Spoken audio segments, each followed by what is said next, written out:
రఘురామకృష్ణన్ రాజు ఆటలో అరటిపండుగా మారిపోయారు.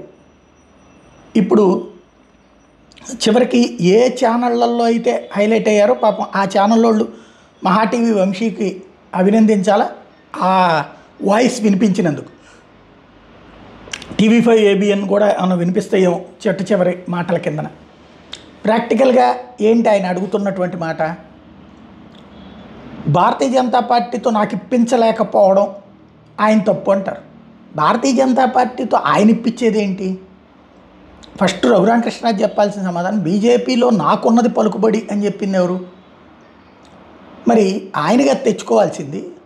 రెండవది ఇంకోటి, కండవాలు కప్పుకుంటేనైనా సోకాల్డ్ కండవాలు అనేటువంటి పదం.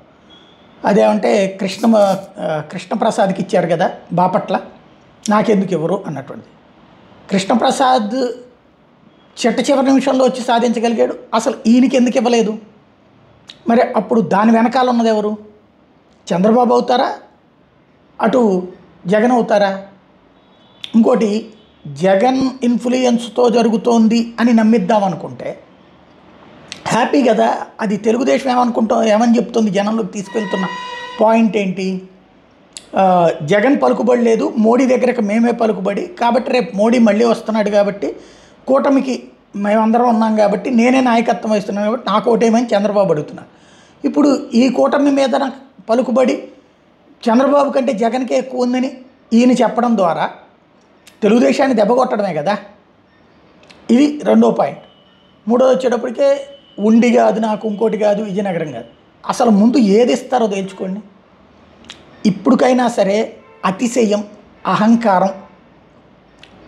అహంకారం అనే కంటే పొగరు తగ్గించుకుని కాస్త ఒద్దికగా కూర్చుని చంద్రబాబు గారితో మాట్లాడి, నరసాపురం సీట్ అయితే ఇంపాసిబుల్, భారతీయ జనతా పార్టీ అధినాయకత్వం డిసైడ్ చేసింది కాబట్టి ఇక ఎవరు, ఎందుకంటే ఇప్పటికే 6గురిలో 5గురు బయట నుండి వచ్చి పార్టీలో ఉన్నటువంటి వాళ్ళే.